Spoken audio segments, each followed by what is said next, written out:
War Eagle War Rapport family, I'm your host, C Dub. Bet Online has the over and under for the amount of wins for Auburn football in 2022 at 5.5. The guys are all here to discuss what they think about that, and are there some new scheduling changes on the way for the SEC? All that and more in tonight's Mid Week Rapport.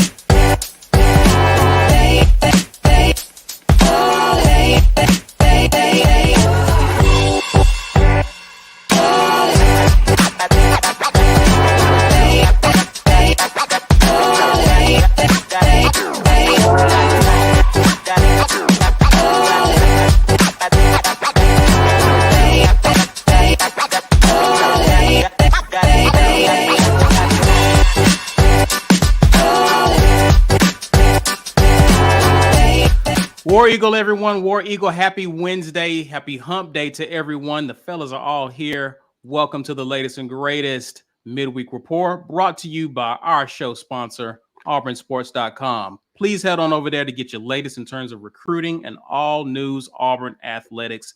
Shout out to JG Tate and those guys for your support and for the great work that you guys do over at auburnsports.com. Also, want to shout out those of you who are watching with us, whether it's live or on replay. We appreciate you guys, and we'll appreciate it even more if you share this video. If you have social media, that is Facebook, Twitter, use hashtag Get Your Weight Up and help people to find our content. Help us to grow our community. Speaking of community, you need to become a patron. Mike G, tell them why, sir. Listen, lots of great reasons to become a patron. We have a lot of patron exclusive content that is live for you guys right now. So if you're not a patron, you don't have access to two parts of a Brian Harsin interview as well as a film review. So become a patron, $5.99. Hit that join button on our YouTube page so that you can get in on a little bit of that action. We talked to Coach Brian Harsin about a great many things. He was very, very gracious with his time. So we appreciate him. You definitely want to go check that out over on the YouTubes. Brian Harsin, head coach of Auburn football, sat down with Mike G and Ike Jones to talk about a little bit of everything. This was a dynamic conversation, probably one of the best interviews we've done. So check him out. If you ever wanted to know what Coach Brian Harsin is really like, you definitely don't want to miss this interview, and you don't want to miss the film review either. So, guys, we're partnered with the Lee County Humane Society to raise money for a good cause. So, help us hashtag save all the puppies. Head on over to the About section of our YouTube channel. Hit that donate button. And 50 cents on every dollar donated goes to the Lee County Humane Society to help them in their mission to save all the puppies. Our merch store is live. You can get your fly War Rapport merch at thewarreport.com. Visit us there. Ike designs all this stuff, and it's all great. And I love seeing you guys post this stuff on social media. So get your merch there. Now, you have a chance to win some merch. Get an AAU t-shirt. Hashtag Get Your Weight Up in the comments. This comes from GWT2 Energy Consulting Services. That's our guy, Walt Taylor, sponsoring these giveaways for you guys every single live stream. Now, we've got some news tonight. The Auburn Express, powered by the War Rapport on podcast. Check us out on podcast. Make sure you hit that follow button, especially if you are on Apple Podcast. So hit that and you'll never miss an episode of the War Rapport podcast. We're doing podcast exclusive content, and we are partnered with Chill Boys. We are partnered with Chill Boys. They are our podcast sponsor. Guys, treat your boys. Now, what do I mean by that? Well, this is what I mean by that. Treat your boys. Chill Boys underwear is designed for maximum comfort with enough space to keep you cool, calm, and comfortable. Chill Boys underwear will help you keep the boys close, not too close. When the game is on the line, you won't break a sweat with Chill Boys underwear. Whether it's left boy, right boy, or both boys, Chill Boys provides your boys comfort like you never felt. Maximize your chill with Chill Boys. Now, I don't know how you can't buy a pair after listening to Brian very suavely tell you to treat your boys. But code Rapport, get 15% off Chill Boys underwear. So whether it's left boy or right boy, take care of them both. Just treat them both well in Chill Boys underwear. They sent us some samples, and I can attest that these are really, really, really good underwear. So it also makes a good gift, ladies, for the man in your life. Take care of them boys for them. Chill Boys. Thanks. Do that. Before we get into the show, Mike G. Oh man, this is classic. Mike G, talk about touch on his balls. Not yet. We may need to do something around like the Chill Boys sack of the game or something like that. that's funny. Lord's coming through. That's right. Oh man, the sack of the game is great. You know what I mean? We got some ideas, guys. I'm just saying. That's really good. That's really good. Yeah, the Chill Boys sack of the game. Oh, I'm just saying. So it's great. We released behind the paywall. It will be released publicly soon. The interview with Brian Harsin. Part one tomorrow. Mike G, you've gotten a lot of feedback from people that have seen it. Just kind of talk high level about their impressions about Harsin as a result of seeing that interview. Just that he's nothing like what they thought he was like. Yeah. I think there was a perception about this coach that he was not personable, that maybe he was hard to get along with. And I'm telling you, that's one of the easiest conversations we've ever had in any interview. Yeah. It just felt natural. And I'll tell you, one of the things that I liked about him is that coaches have such scarce free time. So when we get a chance to get an interview, they're sometimes jamming us in to the small slot that they have amongst all the other things that they have to do in a day. And he was very, very gracious with his time. He talked to Isaac and I. He was not rushed. It was just such a great conversation because he was very present and wanted to be there, and he wanted to be talking with us and enjoyed the conversation, which was what we were told by people around him after. He said, "Hey, coach, really enjoyed talking to you guys." And I genuinely enjoyed talking to him as well, too. Those make the best interviews. Yeah. 3 people that want to be talking to each other. So I just think that we haven't seen that side of him enough. And when they came in, it was a whirlwind of things going on and trying to get a program started and get some things in place. And now he's sitting down and he's taking more time with the media, and the players feel it too. That's what they're telling us. They feel it too. This team, the culture on this team, I think is just so much better. I think it's much better. Now, admittedly, I don't know that I have a perfect gauge for how it was before, like really, other than what the players have told us. But by their own words, the vibe is different. It's a different vibe. It's a different locker room. I think they've established who the locker room leaders are. And I think those guys have taken on the persona of this coach. They really have. So everyone knows what's expected of them. Man, it was just an awesome interview. If you're a patron member, that's live. We made both parts live for you, plus the film review. If you're not a patron member, you'll get part 1 tomorrow and catch the first part of that interview. Ike, any impressions, man, before we get into? Yeah, no, like I said, he just I think the thing that made me immediately be like, okay, this is going to be a good interview, is before we started, he asked us questions to get to know us. He was like, all right, so tell me you guys' story, right? And I was just like, oh, okay. So like, he's here to talk. Like, he's not just here to like be like, all right, let me sit down and get this over with. And so like Mike said, he just really, it made it a very comfortable interview. And it was really easy to talk to him. A lot of laughs that were super spontaneous. Like, he was joking back with us. So it was really cool, man. I enjoyed having that conversation. Good deal. Well, let's get into it. Their Bet Online doesn't think that there's a great culture going on at Auburn because they released the over and under for each team. Well, And it's Vegas. Bet Online is just passing along the information. They're the messenger, but yeah. They're the messenger. And so they have Auburn slated at 5.5. Now, to put that in perspective,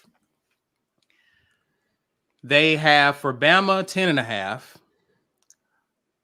Arkansas 7.5, Florida 6.5, Georgia 10.5, Kentucky 7.5, LSU 6.5, Mississippi State 6.5, Missouri 5.5, Ole Miss 7.5, South Carolina 6.5, A&M 8.5, Tennessee 7.5, and Vandy 2.5. So that gives a perspective of kind of what they feel most people will do. And from what you've been hearing, Mike G, there's just been several people on both sides of this fence. Like, that may be accurate. Then you got some people just like, who are these guys? So, which is probably most of us here. Just want to give some thoughts. We know 6 wins will be devastating in year 2 for Harsin, considering how last year ended. Yeah. Is this just knee-jerk based on what has happened over the past 5 to 6 months with Auburn? B. Yes, exactly that. It is looking at the win total from last year, looking at the dysfunction in the offseason, and looking it's a lack of confidence in the recruiting rankings. The quarterback position seems like it's not settled, or at least we don't have a stud at that position. So this is all that rolled into one. And if you were not familiar with the program, then I understand it. Hell, well, let me not even say that. There are people who have been here following Auburn football for the last 20 years, and they're going to echo and high five to this prediction because they just didn't like Brian Harsin from the beginning. So you don't have to be unfamiliar with the program to agree that 5 wins is our ceiling. I've seen social media people saying, well, we're going to go winless in the SEC because we kept Brian Harsin. So that's not unique to Vegas because they don't know us and what we got going on. I am going to easily say I don't agree. I was perhaps more optimistic that we will win more than 6 games last year. And honestly, I've got more reason to be optimistic this year because there are so many intangibles that happened that were in play last year that aren't in play this year. Nobody seems to give any type of credit to continuity, to coherency, to, I don't know, fluidity of chain of command, to, maybe not having usurpers working under you at your job. How much better that can make things run in any organization when everybody who's there wants to be there, respects the person at the top, and respects the chain of command. That works wonders. It takes it from a bad place to work to a good place to work when you get all those things. So off that alone, we're going to be a better team. Now, we saw how many times we came extremely close to winning some games that we lost. We don't have to be, Mike has said this, I has said this, we've all said this. We don't have to be dramatically better in all phases to win more games. We just don't. We lost some guys, but honestly, no guy we lost was a world beater. Not one. Well, Roger McCreary, because that was to the draft. So that was the one world beater we lost, which that was inevitable. He was going to leave no matter what and go get his money. We have not lost anybody due to roster attrition. That was going to be an unfathomable loss for us. We think we did, but we are also judging that based off of what was going on behind the scenes last year. And when some guys look valuable to the point where we can't do without that guy, but really, who was that valuable? It's really hard for me to say now, honestly. Everybody who was the most productive, people like to throw production at you. Like, well, he was productive and he had yards. Yeah, because he was on the field. Do you know what the guy who wasn't on the field could do? No. Of course you don't. There's somebody who didn't see the field last year that's better at his position than somebody who was playing in front of him. Just because you don't know it doesn't mean that guy isn't good. So 5 wins is low in my estimation because that means we've got that's our worse. cupcakes. Yeah. Yeah, we got worse. Yeah. That's our cupcake in Penn State, right? That's it. We win that, or that's our cupcakes, lose to Penn State, and then beat, I don't know, somebody terrible. And then that's our season. Maybe Missouri. Missouri, lose to Missouri. Yeah, they're gonna suck. So yeah. I don't buy that. I guess we got some time before we can really get into what we expect our win total to be. I'm betting the over on that. When we get into some of this betting content, I actually got the push on that last year, so I didn't win it, and I was really sad. But no, was it over under 7? I bet 6.5. It's 6.5 last year. 6.5. I bet over and I lost. I bet over and I lost that. It's okay because I won another bit. All right. Yeah, but I say I'm going to bet push last year. Yeah, I'm going to bet over again because they got us messed up. We'll get into that later. It seems to me that with all of the people in the media, betting sites being down on Auburn, it seems like the perfect setup for Harsin to exceed expectations and actually create some positive momentum, considering how low the bar has been set. What are your thoughts on that, Ike? I mean, set by who? Who's setting the bar low? You're talking about expectations from the media and from Vegas? Just media and rankings and whatnot. I mean, so I don't know that any of those expectations matter to the people who matter, right? Like the expectations for them is 7-8 wins, regardless of what we were predicted to do, unless we're predicted to do undefeated season, and then 7 or 8 wins is an underperformance. But like, if Brian Harsin and company go out there and win 6 wins and beat their Vegas total, he's still in trouble, right? So like, this being so low doesn't really change anything. He could win 7 games. It's still a problem. So I just, those expectations are irrelevant, should be irrelevant to Brian Harsin and this team, because he has other goals he needs to achieve. I think he has to get 7 or 8 wins this year to be in a good space as far as the powers that be are concerned. But I do think that the media expectations and the Vegas expectations should be additional fuel for the team to say, okay, I got you. We'll see. That should be enough to say, all right, cool. So everybody thinks we're going to be bad. Got you. It's just us in this locker room. Let's go prove them wrong. If that's not enough, then I don't know what else you need for motivation. The offseason, everybody said your locker room was a mess and you guys weren't going to be able to pull it together. The media is now predicting you to only win 5 games, essentially. And the rankings say the same.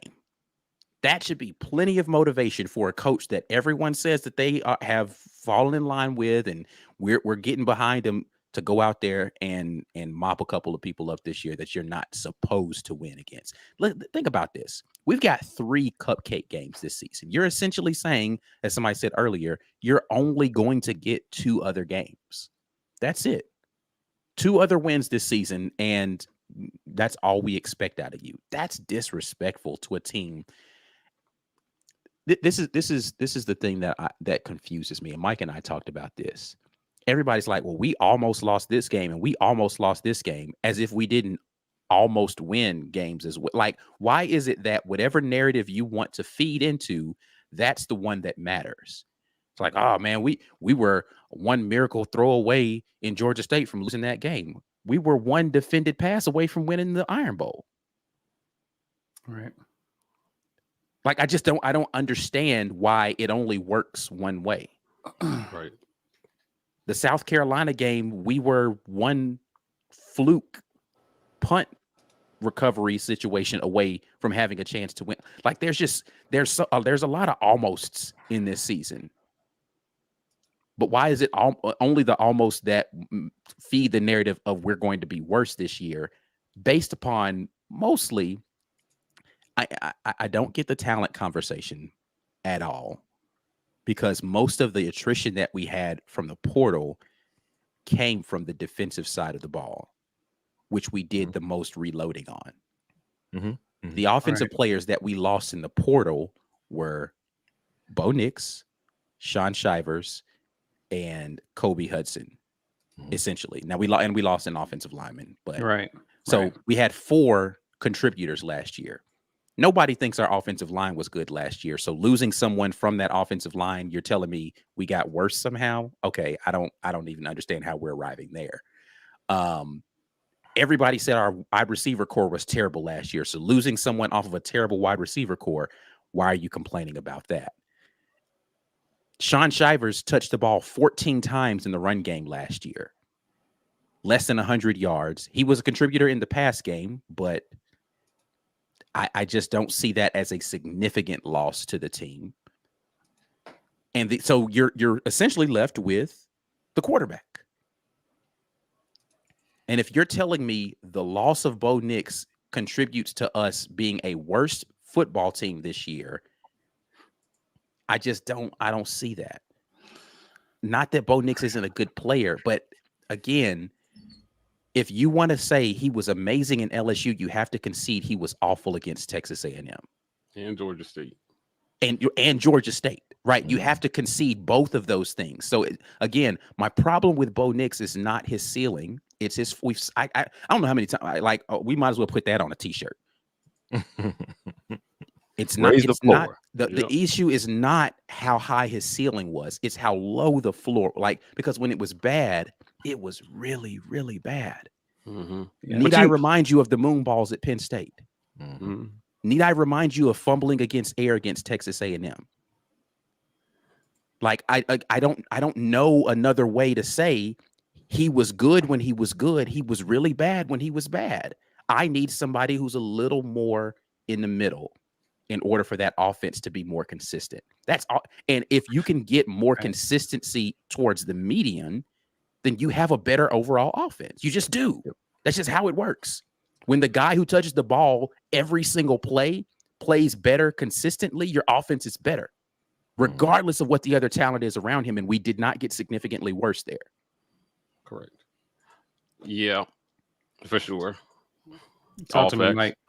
The big problem last year with Bo was he just did not have a pair of chill boys on. So obviously he was sweating in key situations. And if he had treated his boys, maybe we would have won a couple more games. Now, we're going to make sure Zach Calzada and TJ Finley get a pair on us so they can stay cool in pressure situations. But I'll tell you this. I think, ditto to everything I just said. The idea 5.5 represents the line between a disaster season and we didn't get any better. That's it. That's what 5.5 is. We win 6 games. We're the same year over year. We win 5 games. We got worse. We lose to our Georgia State. That's the line. That's where we're at. And you just can't sell to me that that's where we're going to be this year. Now, people have their feelings about TJ. And, I get it. I do. If you don't think that he's going to improve enough to help us, that's on you. I'm not completely sold that the man can improve his game.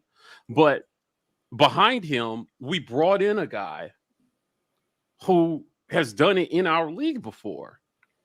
And I just don't know how you can look at what he accomplished. I would take what Zach Calzada did last year over what Bo Nix did last year. Yeah. And I don't want to hear about Zach Calzada's tools. His offensive line was objectively worse than ours was. It was. By every number, by every metric. Now, the next thing people will say is, well, he had better talent around him. He had better receivers. Oh, okay. Let's look at his receivers for a second. Yeah, about that. The top receiver on Texas A&M squad last year was not a receiver. It was a tight end. Tight end. Yeah. He had 500. Was it Widemeyer? Widemeyer. Yeah. He had 515 yards on 40 catches. Our top wide receiver was Kobe Hudson. He had 523 yards. So our guy had 8 more yards than their top receiver. And from 1 to 5 in receptions, our guys were objectively better. They were statistically better than the 1 through 5 on Texas A&M. So if we had better receivers and a better O-line, pass blocking O-line that Texas A&M had, how can Calzada come in here and we be worse? And arguably at least equivalent running backs. Yeah, the At only least thing equivalent. If not, I again, I would take our running backs every day over Texas A&M's, even though I think Spiller and Achane are phenomenal running backs. Yeah, Right. yeah. But I'm going to take Tank Bigsby and Jarquez Hunter over those two guys. Yeah, what Calzada did behind that O-line last year was one of the more remarkable feats in our league. I'm telling you, they were bad. They graduate, and Brian was screaming this about why Texas A&M wasn't going to be good. They graduated their whole O-line, all of them. Everybody that started on their line, they had the least experienced O-line in the league last year. It showed. And his receivers dropped just as many balls as ours did. Drop those chill boys.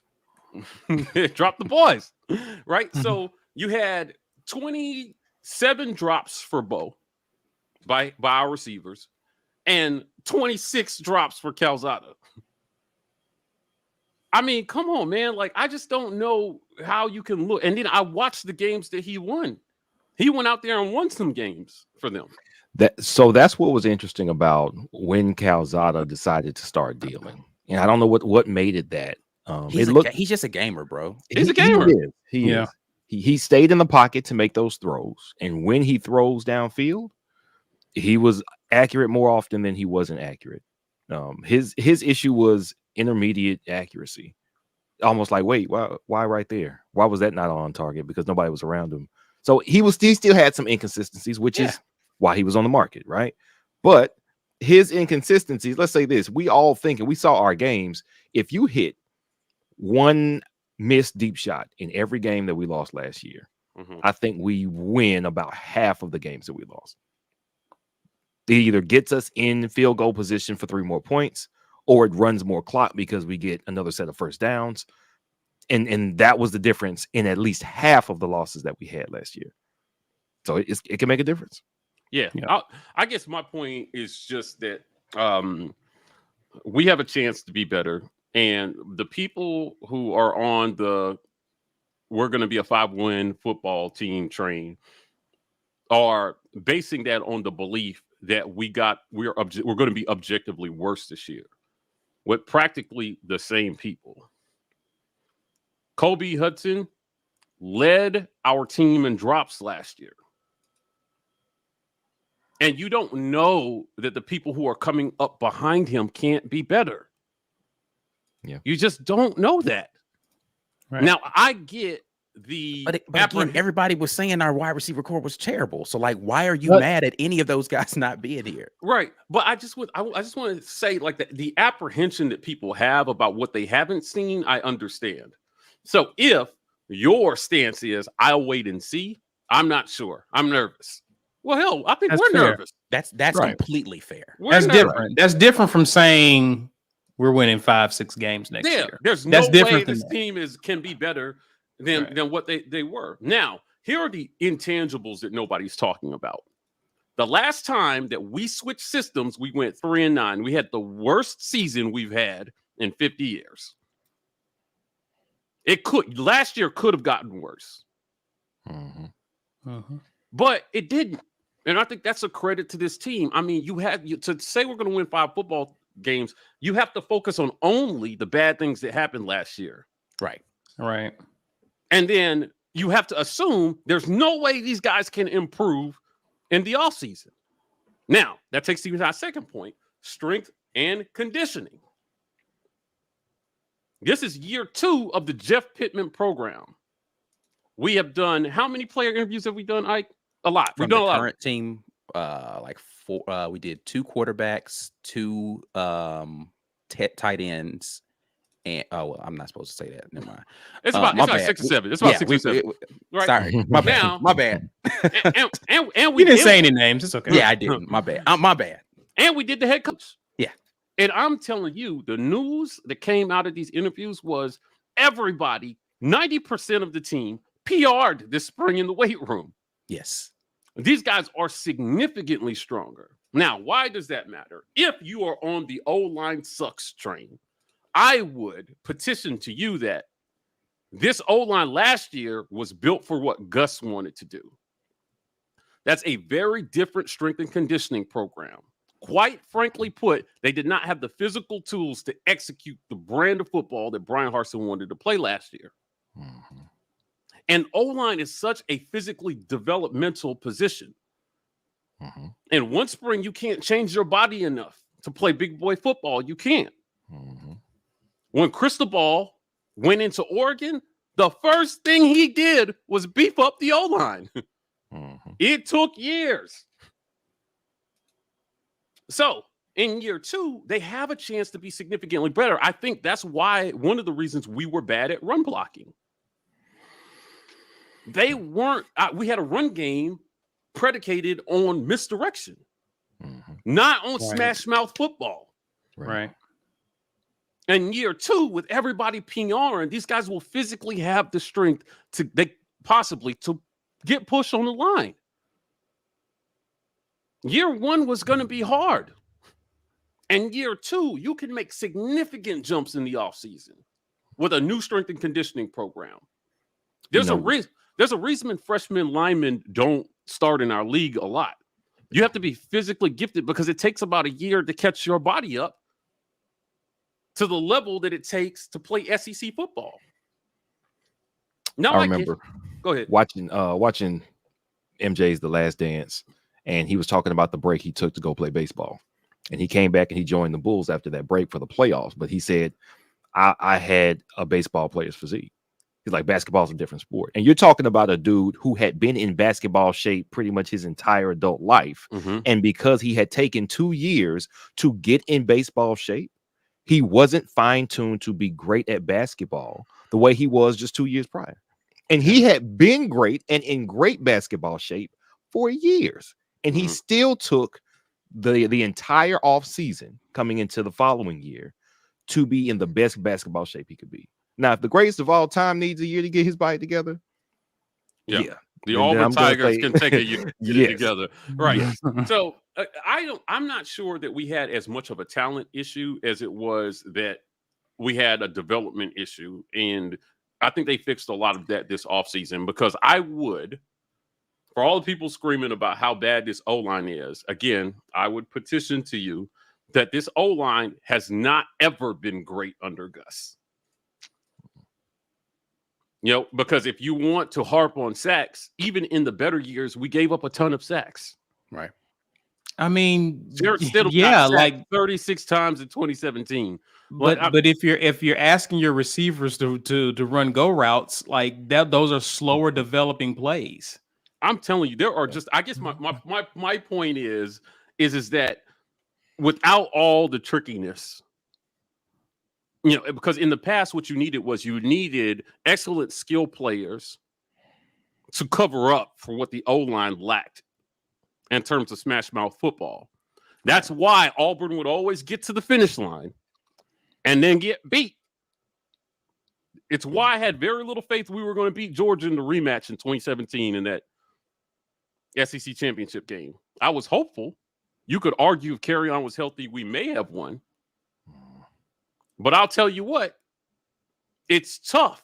Without Carry-On, you needed your line to get the push that we needed against these guys. And they couldn't. They just didn't have it in the tank. But we've learned that brand of football is dying. You have to have dynamic skill position players for that to work. That's why Cristobal immediately discarded with that when he got to Oregon, because he said, if I can build SEC linemen in the pack, I'm going to have a significant advantage over everybody. But that's the brand of ball we were trying to play. I just think you have to take all this into account if you're going to, and it's hard to project It is. So I get it. So I get why people are hesitant. But I think we're here to say, here's the other side of the coin. Here's the things that you're not seeing that are happening in the offseason. Players are getting stronger, faster, and smarter in year 2. They understand assignments and systems. Coaches are a year smarter. Come on, man. 5 wins? That's disrespectful. Yeah. So you're taking the over on that. I'm dropping a bag on 6 games. I'm dropping a whole ass bag on 6 games. There 5 games? Come on. That doesn't even count. That sounds like another Every time because you say the word doesn't count. Yes, it does. Birmingham mumble, man. Come on. Don't count. But you didn't mumble. That is so clear. That one, I don't need it for that one. I don't need it for that one. See? That didn't count. All right, guys. Yeah, listen. in order for it to be the Birmingham Mumble, you would have had to say, man, he had to I'm gonna drop a whole ass bag. That's the Birmingham Mumble that's on it a right there. mumble. See, take it from a dude from Birmingham. That's how you supposed to execute the Birmingham Mumble on them, right? All right. The one You guy don't on say- here not from I'll Birmingham. work on that in the office. Right. He the only only one not one from of us. Birmingham trying to do the mumble. Oh, listen. I was there a lot. You did the Phoenix City mumble. That was the Phoenix City mumble, okay? You said the whole word. Whole ass back. That's the Phoenix City mobile.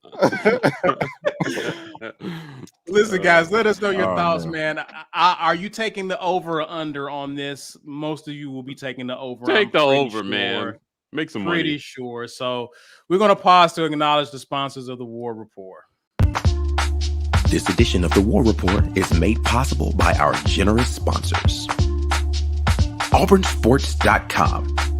For news and notes on all things Auburn Sports, head over to AuburnSports.com. Athletic Architects.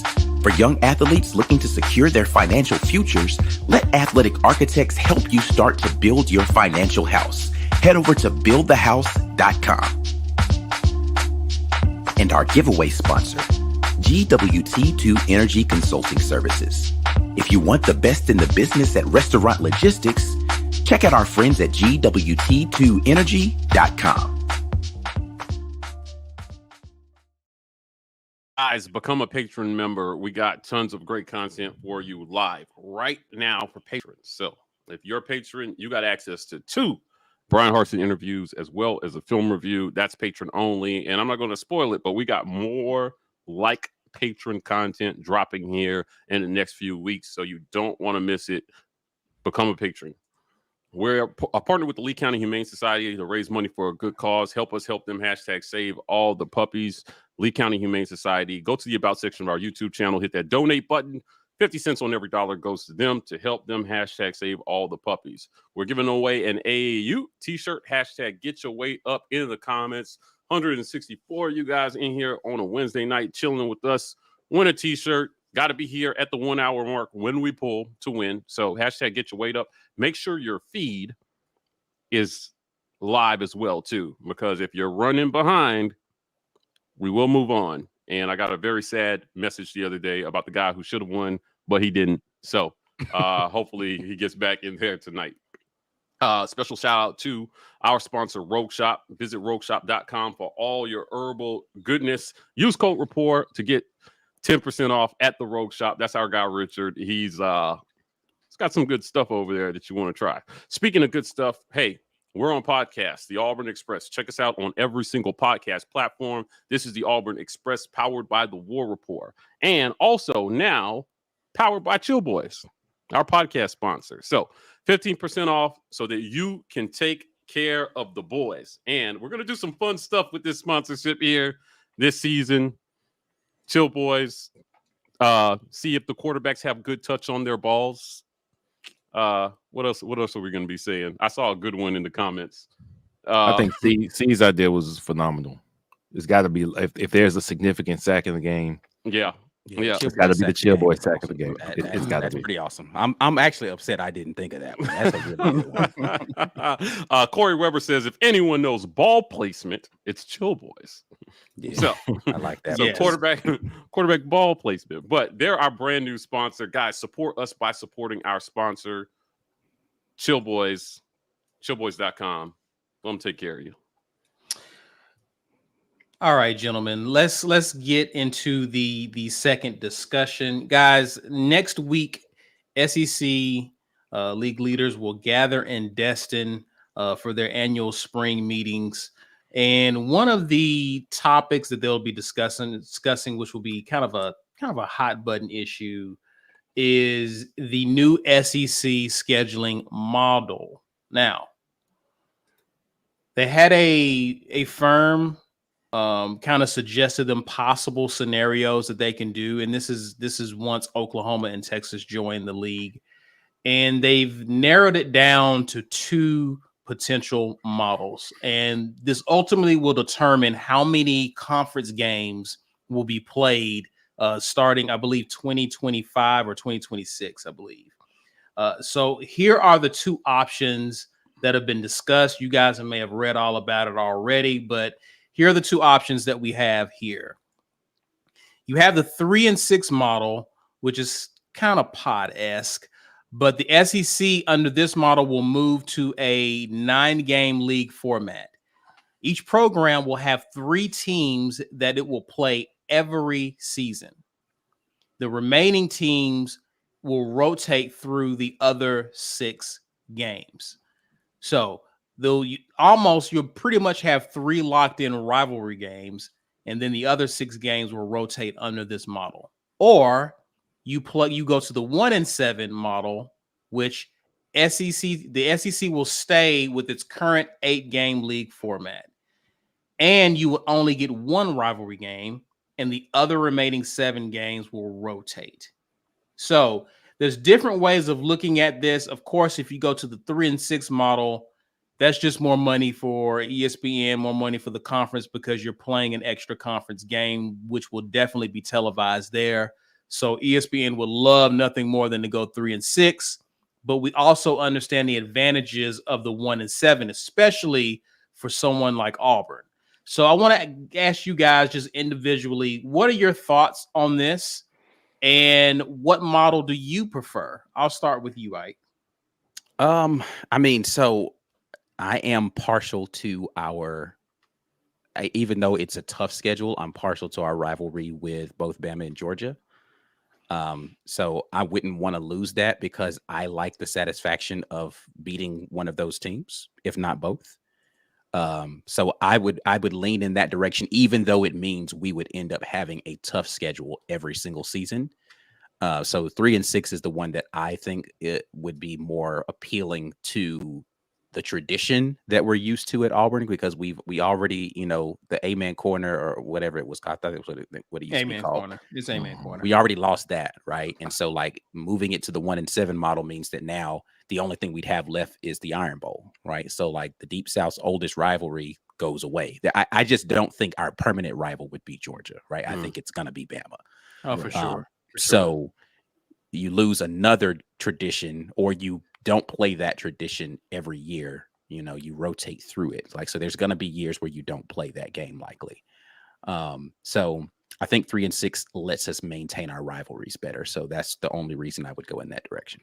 Okay, my follow-up question for you, Ike, is you named Bama and you named Georgia. Who's the other 3? The third team? I don't know, man. Like there are teams that I really despise, like LSU, that I enjoy beating, right? Like when there's a lot of satisfaction in beating them. And so, that's definitely appealing to have that in there. But again, that's just opting for a tough game every single year. I think it makes the most sense to try to find the ones that are the geographically closest. So it's probably a Mississippi or a Tennessee team that would make the most sense to from the geographic standpoint. Because when you start looking at the economics of travel and all that sort of thing, that's what makes sense. So I really don't care who the third team is, to be honest. Whoever it is, or just somebody else who we gonna beat. Okay. B, which one are you leaning towards? I'm with Ike. I like the 3-6 for the same reasons. I don't want the rivalry with Georgia to end when we've been getting it handed to us so frequently in the last 20 years. That don't sit right with me. If we were to get rid of LSU as a permanent opponent, now that we've broken that away curse, cool. It's great. We beat them at home pretty regularly, and we had a bit of a streak losing there. We just broke that streak. Perfect time to break away from LSU. So I don't mind losing them.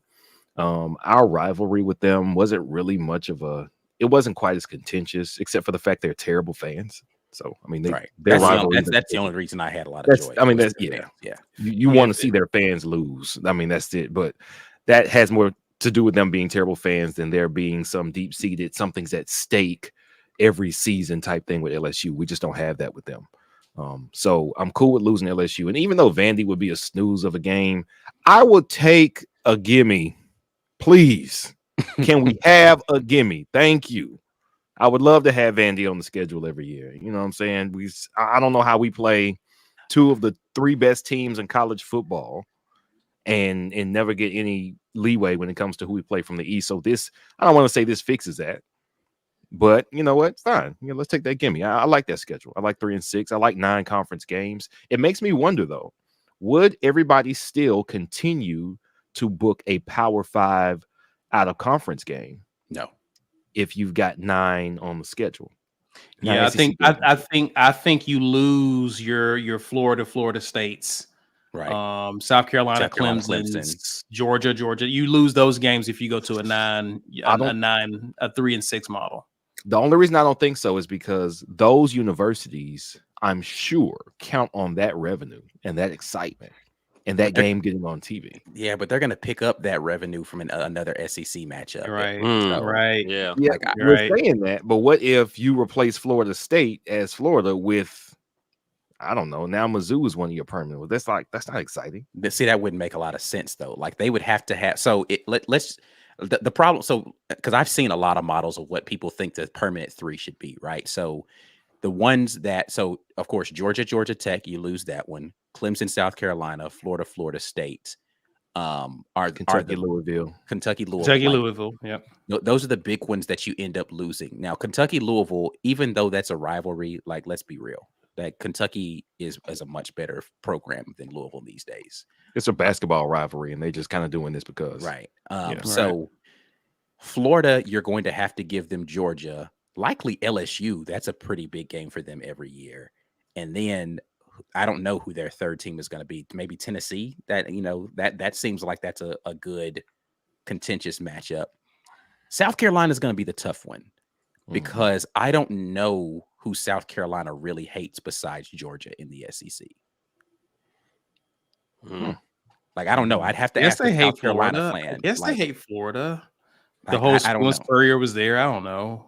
Yeah, I mean, I think the Spurrier thing definitely gave some additional juice to that rivalry. But like, is it still there? Like, I don't know. Yeah. Like, I don't know who the other team. Like, I think we have a more contentious rivalry with South Carolina these days than some of these other teams do. Yeah. So I don't know. I don't know who you replace Clemson with on their schedule. Like, that's that's a tough one. Right. For me, that's the toughest one to get over. So, yeah. Mike, you were on Locked On Auburn. You gave your thoughts. For those who haven't checked that out, shout out to Blackerby. Which one do you favor? I'm a little torn. 3 and 7, I kind of get. It's brutal. Or 3 and 6, I'm sorry. I just think it's brutal having to play Alabama and Georgia every single year. I think that the only one that I really care to keep is Bama on the schedule, and then get some kind of clean rotation between the others, so that we're not stuck with the crappy schedule. It's hard enough already as it is. The SEC West has been like a mini division of the NFL for such a long time. If we're going to do 3 and 7 or 3 and 6, we absolutely have to have Vanderbilt. That's the cupcake. Guaranteed bottom of the league every single year. How many teams are bidding for Vandy, you think? Yeah, I just think I was like, yo, you need Vandy in our pod. Other than that, it's the SEC. I just think what's going to end up happening is with Texas and Oklahoma coming, competition, recruiting, like everything goes up a notch. Competition goes up a notch. And that's hard to imagine from the level that it's already at in SEC. You got the highest paid coaches with, the best recruiting schools with the most tradition, all in the same leagues and divisions. I could see it either way. Honestly, I could see it either way. I can make an argument for both, for 3-6 and for 1-7. Ultimately, I think what's most important is how they end up deciding a champion with these schedules, which is, do we follow the pack model where they've essentially eliminated divisions and said, hey, we're just going to take the 2 highest winning percentages and put those in our championship game every year. I don't know if the SEC has announced how they're going to handle that, but ultimately, that's really all I care about is how are they going to take? Are they taking pod champions and then having a playoff? What does that look like? That's going to be the next part of the that's going to be the next part of what I want to get into. Because it kind of matters in this discussion, right? Yeah, for sure. Yeah. So one of the things that they talked about that I was reading on ESPN, and they talked about having an intra-SEC playoff. So if you have like these, I guess you're going to split them up into, I think what they're going to do is play like 4 games. And so you'll have your, I guess your top 4 in each division would face each other. Mm-hmm. So for like one idea that was tossed out was like, for last year, you would have Georgia playing against Mississippi State. Bama would face off against Missouri. Ole Miss would play Tennessee, and then Kentucky would play Arkansas, right? Based on how they finished in their respective divisions. And so taking a week off, I guess, in between or the next week or whatever, that would lead you almost up until the New Year's, when a lot of bowls have started. And so I did a lot of reading on this, and Sankey, I'm gonna have to try to start. I know we have a Thanos on our team, but it seems like Sankey is Thanos of league commissioners, because he wanted to have extend the college football playoff to 12 teams. And it seems like other commissioners got together and kind of shot that down. And so he's like, oh, okay, well, I'll make my own playoff and get even more powerful as a conference. And so with this model, I guess my question is, what will that, if the SEC was to go to a intra-conference playoff, what is the impact on the rest of college football as a result of that? Like, what will other conferences have to do? And again, you're talking about whoever wins this conference will have played 15 games already coming out of the SEC. Well, they've got to do what the inevitable and sign a buddy deal between the Big Ten and Pac-12. That means absolutely nothing. That's what they've got to do, because that worked, right? Didn't they sign that? Said we are committed to joining forces and nothing else, is what they said after the Oklahoma and Texas news dropped. And they were trying to brace for this. They were trying to brace that whole deal that the Big Ten announced with the Pac-12. Like they were going to do. They call it the alliance, I believe. Was that it?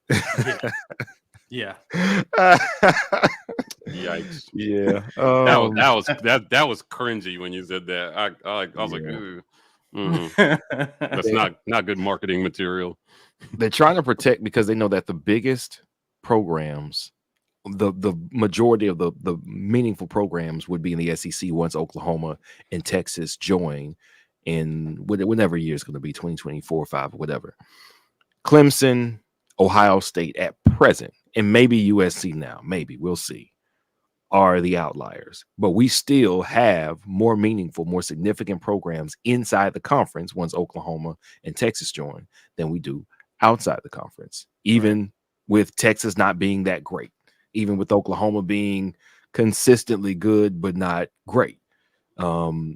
There's no way to defend against this if you're not inside the SEC.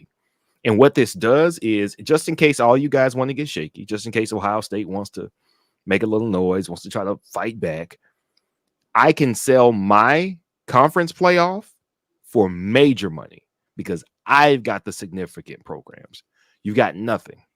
You've got a Big Ten where every time they get out of their conference, whoever you send to the playoff is getting waxed. You've got a Pac-12 who has been insignificant since the USC era ended under Pete Carroll. And you've got a Big 12 who Oklahoma's always been in the conversation, but again, they're coming under the roof with us. You've got Clemson almost entirely by themselves holding up the ACC. That may be different with Miami. We will see. NIL and a better coach can do a lot of work.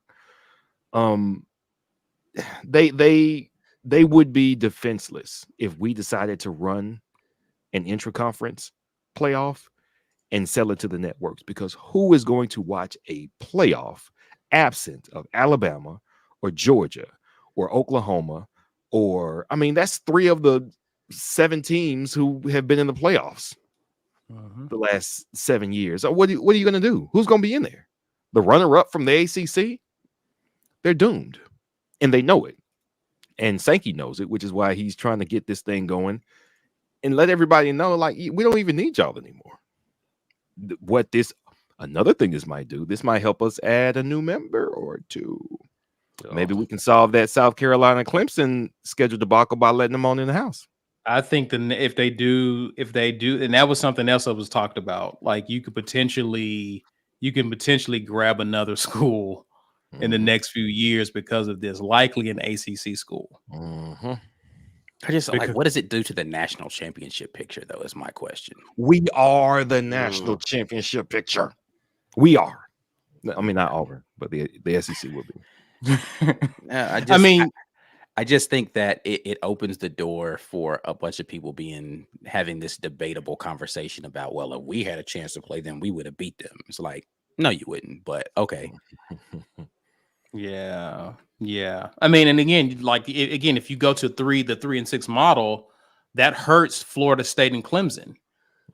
Don't you think they would want in on this if you're already losing it almost be like a chess move if you're Sankey to go 3-6, because all you're doing is going to siphon off other big programs who miss out on playing in the SEC or playing SEC teams. So it's interesting. It's interesting to see if they actually go through with the playoff. And apparently Sankey was kind of upset about the whole ordeal with them shooting down the expansion talk on the playoffs, like expanding it to 12. Like he felt some kind of way. So obviously he's really trying to push more of his teams in the college football playoff. Yeah. Half of if it was a 12-team playoff, 6 teams are going to be SEC teams. Yeah. And the rest of the country is mad, and we're getting how many millions per game on TV? Man, we'd be racking up. Yeah, I just think ultimately, whatever the system is, it just has to ensure that we get our 2 best teams into the SEC championship game. Because in that model, I think even the runner-up has a chance to still sneak in the playoff. Yeah. The SEC runner-up has a chance to sneak in the playoffs. So you have one that dominates the season, makes it all the way to the SEC championship game, wins a mini playoff, and that winner is not the team that dominated, but that dominating team still gets in. A la Bama and Georgia all over again, right? So I mean, it's another way for them to make sure that they're maximizing the chance that even the SEC runner-up gets into the playoff. I don't know. I'm worried about player health when it comes to playing too many games. That's why I'm saying you're playing a lot of games. More games in that scenario, and I just don't know how that benefits you. So it would have to be an 8-team schedule. It would have to be an 8-team conference schedule. I mean, I don't know how you do 9 with a playoff. Right. It's hard to do even 8. I mean, you just only one game, but yeah, that'll be insane. And then whatever the college football playoff is, you're talking about potentially 17 games for the national champion coming out of the That's his SEC. NFL schedule. So, right? Like, oh man, I don't know, dude. And then going in, I just don't know. With the other logistics around class schedules and finals, and like, I mean, I wonder how all that is going to work. It's a lot of football to be played. Ultimately, we've seen what those extra games can do to some of the teams that make it. Bama had to play the national championship game without their best receiver. They played a lot of football, and then they got to the championship game, and Jameson Williams wasn't available. It definitely had an effect on that game. So we'll see. We'll see how they work it out. Ultimately, I'm not super mad getting to watch more football, especially if we make it. But man, like, how much more important is depth going to be if you're one of those teams? Yeah. And I guess it's just, what do you value? Do you value the opportunity to make more money because there's more games? Or do you want quality product in that your player safety is a focus, and then you have these great games because your best players are healthy, right? So it's just like, which one is it when you talk about? So it just seems like a power play, obviously, on Sankey's part, but it'll be interesting to see what comes out of the meetings next week in Destin. So guys, let us know your thoughts on what you feel about. Lawrence, I've seen your comments. You hate the idea. Okay. That's fair. But we definitely want to hear from you guys, especially those of you who are watching on replay. Conference playoffs. Do you like it? Is it good? Is it good for player safety? Just let us know your thoughts for sure. It's time for somebody to win a shirt. Yeah, right? for sure. For sure. We are giving away an AU t-shirt sponsored by GWT2 Energy Consulting Services. Hashtag get your weight up in the comments to be able to win this shirt. If you don't say you're here, the chat will definitely let us know. But again, the AU t-shirt is what we are giving away today for everybody. Hashtag get your weight up. We got 62 entrants today. Who is going to win the shirt today? Today, that shirt goes to, I saw Corey Weber's name like 4 times in there. Jerome D. I saw you here earlier. Let us know if you're here, man. Jerome D, what's up? Holla at us in the comments to be able to get that AU t-shirt. Outside of the AU t-shirt, of course, man, we got plenty of great things. We are doing all the wonderful things right now, man. So Jerome, holla at us. Oh, boom, he's here. Jerome, that's the quickest I think anybody has ever replied that they were here to be able to purchase, or claim their shirt. Jerome, if you don't know, now you know. You need to send us an email at business@thewarreport.com. We need your address and t-shirt size, full name as well, to be able to send that over to you, and we will get that in the mail. Thank you very much for being a supporter of the War Rapport, and enjoy your shirt. Shouts out to you, good sir. Also, man, shouts out to Rogue Shop, man, for being a sponsor of the War Rapport.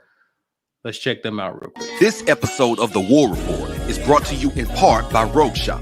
Looking to reduce stress or improve your quality of sleep?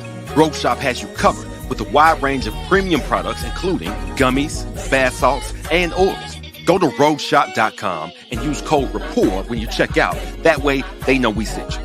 All right?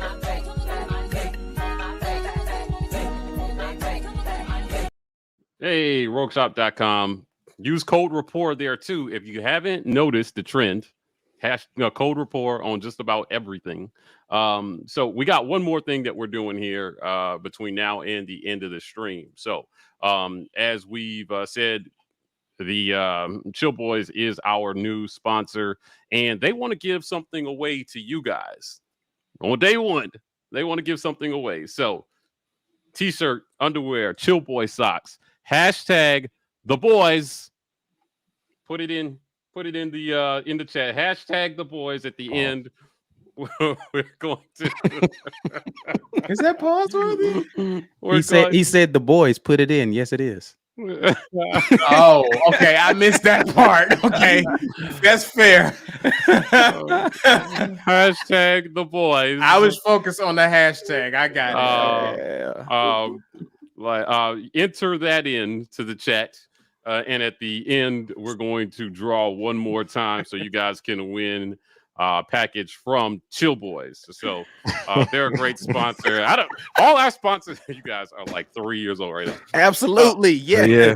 It's not news. If you haven't noticed, all our sponsors love giving stuff away. Like we have great sponsors. They want you guys to partake in the things that they make. Chill Boys is definitely trying to help somebody out tonight. So hashtag the boys. Go check that out. Yeah. All right. Y'all, let's get into some of these amazing fan questions. You guys know what time it is. You guys have asked some pretty good questions, comments. Let's get into it. Zach says, War Rapport, Rogue, and Chill. I like that. Rogue and Chill. That sounds, I like that. Yeah, it's coming together real nice. Nice little string of things there. Drum D commented earlier, knowing that there was only a 40% buy-in last year, looking back, you can tell who was on board and who wasn't. Absolutely. Yep. Absolutely. Yeah.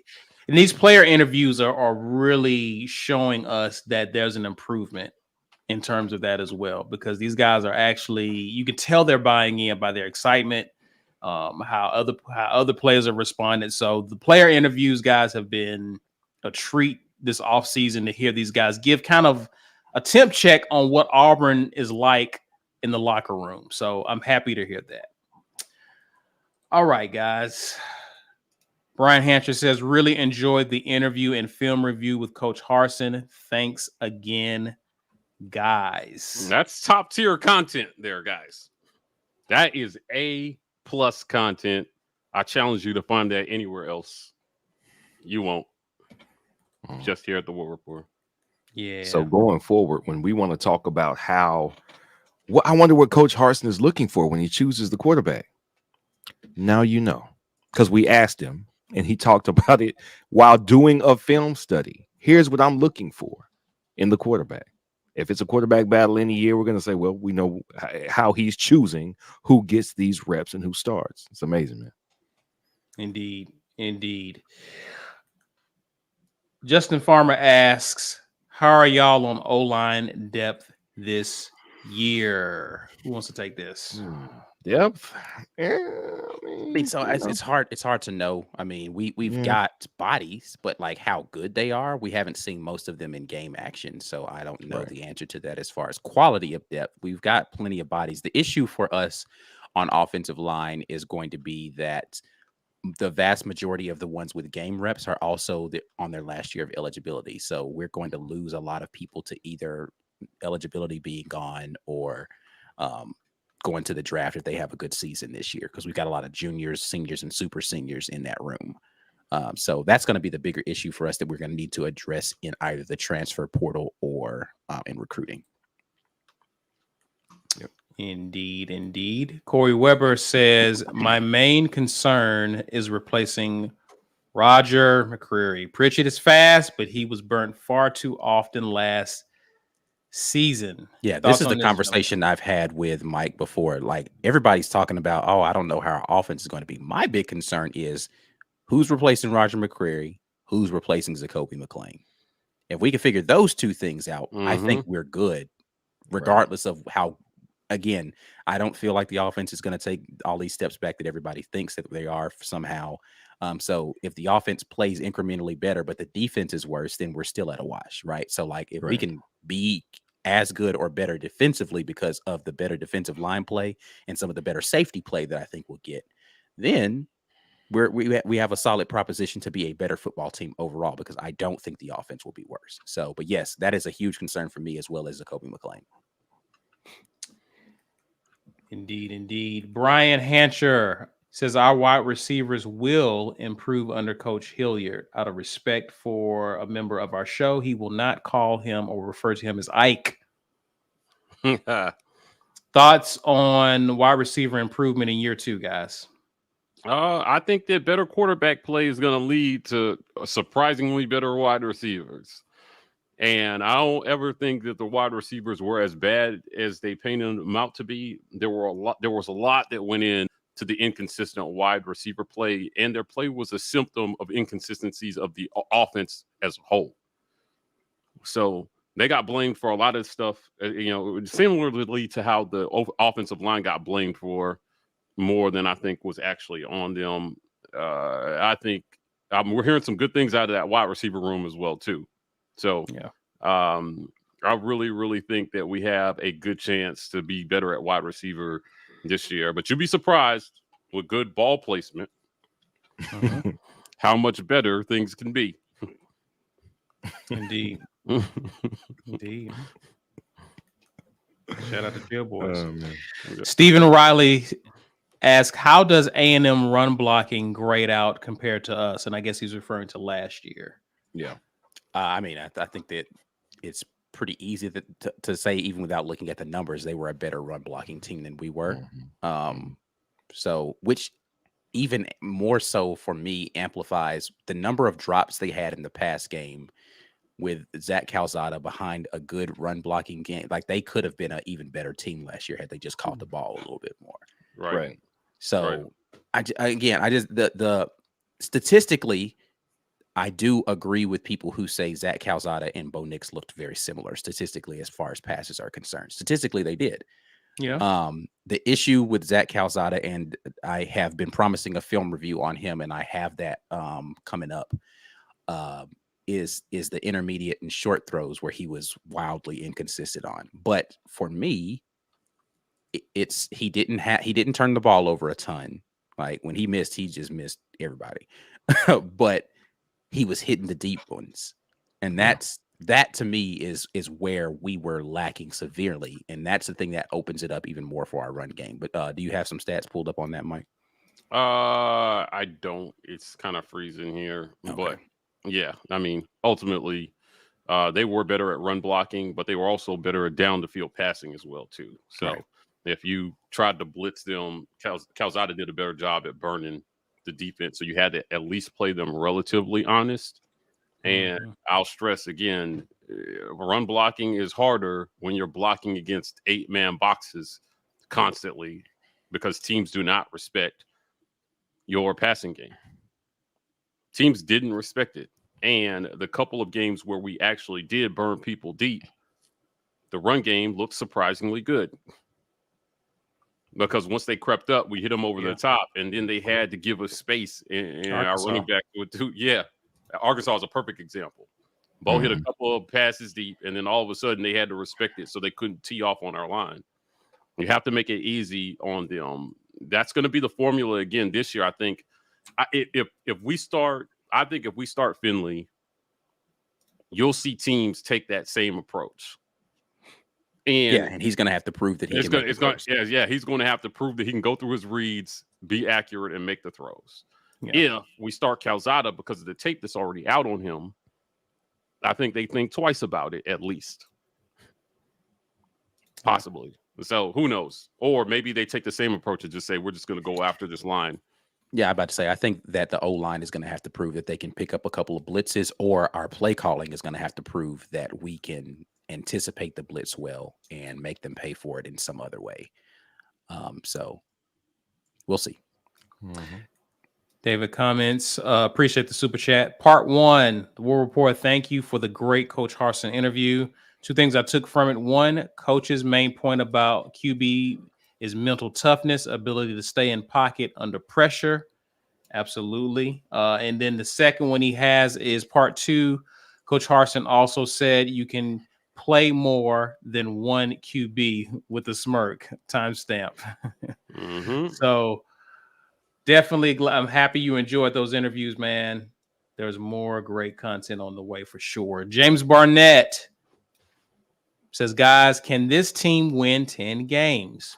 I think they can, just based off an improved defense and hopefully better play at the QB position. More damn Eagle. I think Thoughts, that's gentlemen? best case scenario is 10 games. Yeah, I mean, Like that's can they absolute. win 10 games? Sure, we could win 10 games. Is it likely that we win 10 games? I don't know if No. I can say that at this point. Yeah, I need to see who the starting quarterback is, and I need to see what that defensive backfield and linebacker core are going to look like before I'm Right. ready. Like, so we've got to get into the fall practices before I'm ready to make any predictions. But yeah, is it possible? Sure. Yeah, we might need some help if we're going to get there. The ball may need to bounce our way a couple times for us to get to 10. Yeah. So, you hang in a game that you're not supposed to win. You get a fortuitous call. You Right. get a miracle A mistake play. from the other team, something like that. Then it's like Injury, someone key. we could get there. But I don't think if all things are equal, meaning like everybody's at full strength and there's not like something fluky happening, that we get to 10 wins. No. Right. Riley M says that Harsin interview and film breakdown was dope. I don't think I've seen a coach do anything like that with a member of the media before. Still wild to me. That's wild, isn't it? Media. So Yeah, that's true. Yeah. I just think it's weird that nobody's done anything like that before. Yeah. So Well, you're welcome. You enjoyed it. Yeah. That's what happens when you're different. Yeah, boy. Justin Farmer asks, I mean, y'all in recruiting isn't bad. 13th in SEC and ranked 20th nationally. Not saying that's elite, but y'all shouldn't be getting pushed around. I think y'all go over 5 wins next year. Same. Wait, 13th right now? I think 13th last year in terms of recruiting. I think. No, that doesn't sound right. 13th in the SEC? No. We were only better. We're not 20th now. Yeah, I don't. We only have 2 recruits for this upcoming recruiting cycle. So I know we're not 20th. Yeah, I don't think we were 13th last year. Hold on, let me check. I thought we were like 8th or 9th. We in had the SEC. Ole Miss was in front of us. Like, 1, 2. I think we fell at like 15 or something like that. 14th, I thought. 4, 5, 6. We were 7th. We finished 19th. Ole Miss was in front of us. Florida was in front of us. Texas A&M was in front of us. Georgia was in front of us. LSU, Alabama, we were 7th. Kentucky, I thought, was in front of us too, though. I'm not seeing them unless I'm missing their crappy logo. Not according to 247. Was 27? Was Tennessee in front of us? Kentucky was 35th according to these rankings. Tennessee was 22nd. And then that's got to be signing class and not transfer portal too. Is that kind of accounting for both? This is just signing class. Yeah. Right. This is just signing class. So right? we're 7th. So yeah. But again, I get it. 7th in the SEC feels awful, but like the distance is not as good when you get to the breaking down the numbers, though. Yeah, for sure. So, like the difference between us and a top 10 class is like a 4-star recruit and a 3-star recruit. And we only signed 18 kids. Yeah. And you got to consider the SEC is all in the top 20, just about. Like you have a lot of teams in the top 20. So if you finish 7th, that's still a good recruiting class, even though it's a very competitive league. Yeah, you just better be better at developing than the next guy if you're going to bring in the 7th ranked class in the conference. Right. You need to identify and evaluate better. So hopefully there are some 3-stars in here that are really 4-stars. Yeah, that's what you hope. Mark Kirkland says interview with Harsin was worth the price of membership, of course. And we got more too. That's definitely going to give you your money's worth. So stay tuned. Oh yeah, we definitely have more. Trust and believe. The cupboard is not bare. Not at all. Walt Taylor, good to see you, Walt. If 3 Bama, Georgia, LSU, or Florida, I prefer Florida from a historical rivalry. So if we went to 3 and 6, he would prefer it be Bama, Georgia, and Florida. Thoughts on that, gentlemen? Yeah, it's the revival of the Amen Corner. So. Oh, Florida. I don't know. Does that mean we got to go down to the swamp? Yeah. Yeah. Every other Veto. year. He's picking Veto. two of the toughest places to play in the SEC as his third. LSU with going to Death Valley or going to the swamp with Florida. Yeah, veto. Mike wants no parts of that. Thomas Jones says, have you guys heard about another possible transfer wide receiver, UAB to Auburn? Sorry, I don't know his name. AJ Davis. I've heard the rumors. We need to talk to our guys over at auburnsports.com and see what they're thinking, but they are our resident recruiting folks. So we'll have to tap in with JG and company to get more info on that. Indeed. We'll definitely we're overdue for having one of those guys on to kind of fill us in on recruiting. So Yeah, for sure. It's probably about time that we do that. Thanks for the question, though, Thomas. Corey Dub, appreciate the super chat. Switching gears, if BetOnline sets the 2022-2023 basketball win total at 24.5, what you got? Virginia double dribble. Should I have clapped with that? Virginia double dribble. I'm taking the over. I'm taking the over. How many games they play? I'm gonna say how many games did we win last year? 25, 26. That's why it would be at 24. We 26-4. We were 26-4, right? At the end of the regular season. I think so. 24.5. That's rough. I don't know. I might actually take the under on that. I think I'm gonna take the under too. Yeah, I'm taking the under. We got more freshmen on the team this year contributing than we did last year. So a bunch of non-believers. That doesn't mean I don't believe in the potential of the team. Shoot, the team that won the national championship. What was their record last year? It went over 24. No, it wasn't. And the team that they played in the national championship, what was their record last year? Definitely wasn't over 24. Right. So that doesn't mean I don't believe their potential to get there is high. I just don't know that we'll win as many regular season games. So. Okay. All right. I just want Auburn to be peaking at the right time this year. Yeah. That's all I care about. I think we did it a little bit too early. People figured it out before it got to tourney time, and it cost us. So yeah, I just want us to be red hot come tourney time. Lawrence says Cincinnati got in because of Notre Dame and Indiana being on their schedule. That is why they got in. Yeah.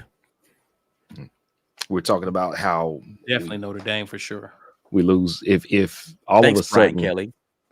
Yeah, I know, right? If all of a sudden now there's very little reason to schedule a out of conference opponent that's worth anything. Yeah, none of them get a shot if they don't get a quality Power 5. Like you gotta go pick some crappy other like Penn State needs us on their schedule. Right. Yeah. Okay, guys. I think it's time. It's time to the boys the giveaway for the boys. You know what? Before we run that, I just gotta listen. I gotta listen to B one more time.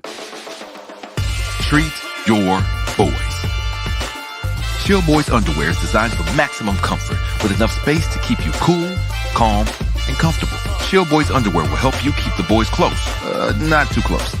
When the game is on the line, you won't break a sweat with Chill Boys underwear. Whether it's left boy, right boy, or both boys, Chill Boys provides your boys comfort like you never felt. Maximize your chill with Chill Boys. There are levels to this. Maximize your chill. 52. All right. I like it. 52 people have decided that their boys need a little aid. We will see who's getting this to get the boys. The inaugural boys giveaway. John Brennan. That is definitely fitting. Yes, I love it. Yeah, I think that's the perfect person to win this giveaway. John, you have been here the whole day. If you dipped out right at the end when you won, then I'm going to make fun of you on the next show. Sending John his sack pack. John, you know what the email address is, man. So just hit us up, man. But you got to be here, dude. Say something so we know what's up, bro. Yeah, it would be a travesty if John doesn't win. Oh, We're gonna give him hell about it too. Yeah, I'm definitely gonna make fun of him some kind of way. He's on Twitter enough, so I haven't seen him say anything yet. Stuart Donald says, I feel like the entire conference peaked a month early this year. I'm guessing that's a basketball comment. Yeah. I mean, the problem with the SEC last year was that we had really solid defenses, but our offensive play was not good from top to bottom. Yeah. Like Arkansas was really the only potent offensive team, and they were just okay defensively. And so, yeah, we needed more teams that could actually score. Actually, Kentucky was a good offensive team, but they were so inconsistent. Like some games they'd be really good, and then of course, if Ty didn't play the games, that's what I was about to say. It's Ty, man. If Ty's not there, how could you expect them to score over 20 points in the game? Yeah, come on. They're really gonna be bad this year, huh? They're gonna be awful. No Ty. I really have not seen John in the comment section, so he might have actually left. Oh no, God! This is a travesty. This is an absolute disaster. He's been here the entire show, and then he left out right at the end. And his phone died, I bet. We got a phone call. No. It is heartbreaking when you guys message us after saying the one time I leave early, I win. It happens more than you would think. Yeah. Corey Wilbur said, John went to hang out with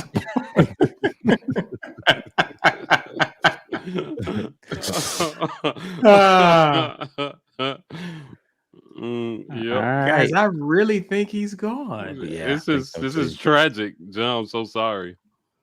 Man, you know how it goes, man. That's the name of the game. All right. Well, somebody else's boys are gonna.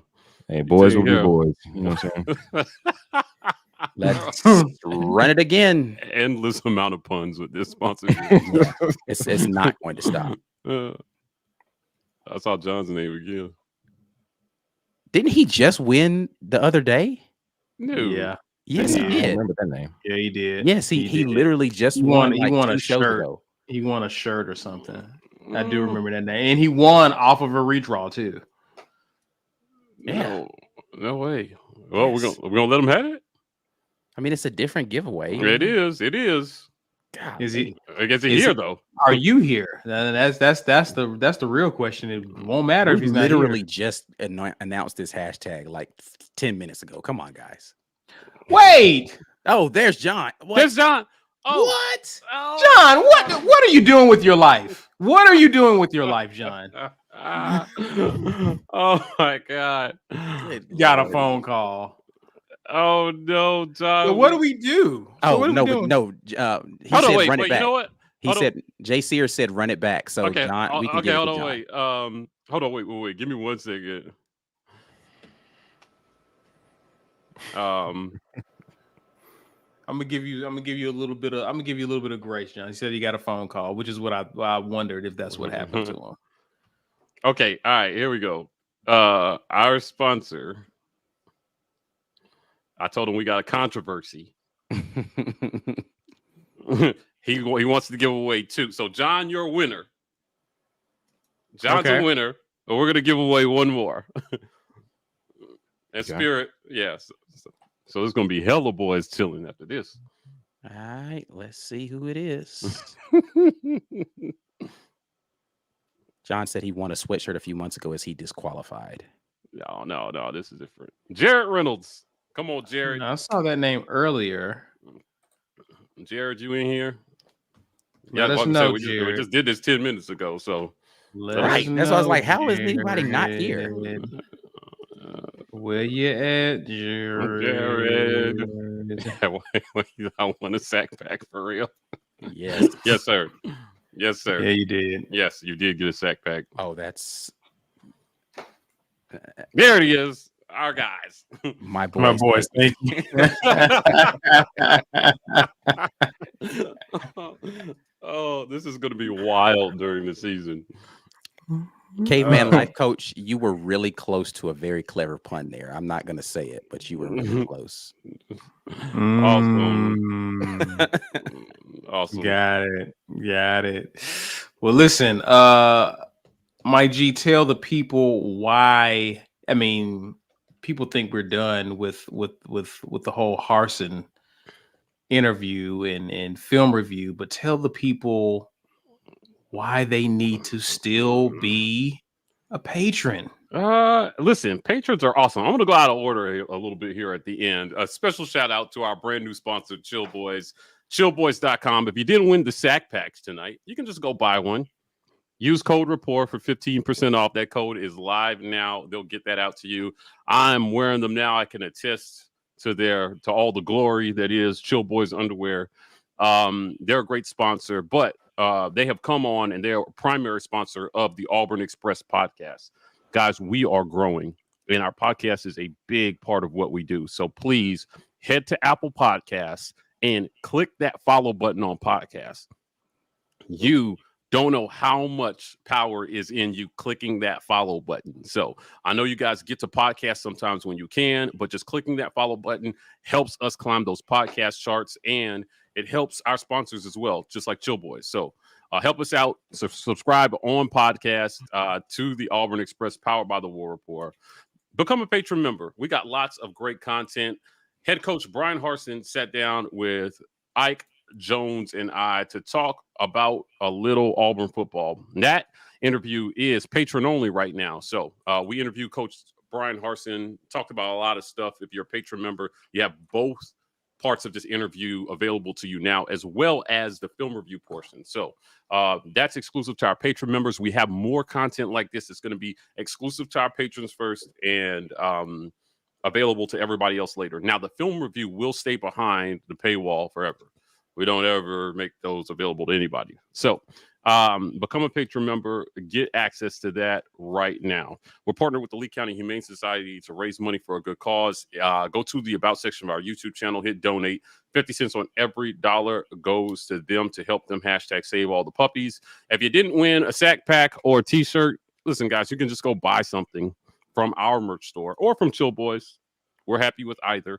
Go to the warreport.com. We got lots of fly gear in there for you guys. Now, last shout out to our title sponsor, auburnsports.com. They're our Wednesday night sponsor. The Commodore over there, JG Tate, longtime supporter of the channel. We appreciate them for sticking on with us and helping us bring you guys a great Wednesday night show. Indeed. And we appreciate you guys hanging out with us as usual, whether it's live or on replay. Guys, share this video on your social media and please use #GetYourWeight I didn't mention it earlier in the show, but please, before you get out of here, smash that like button, guys. And if you're new to our channel, happen to find our channel, hit the subscribe button as well, guys, so you can be connected and plugged into us. Hit the notification bell if we have a special live. We did one last week with the whole Nick Saban Jimothy fiasco, and so if we do one of those, you'll be alerted. Hopefully you'll be alerted. So definitely subscribe to our channel. If you want to interact with us, you already know what to do. You can find us pretty much everywhere on social media, especially Twitter and Instagram at The War Rapport. We're TW Rapport on TikTok. That's it for now, guys, but we definitely have more content coming your way. But until then, enjoy the rest of your week. And as always, War Eagle. War Eagle. War Eagle.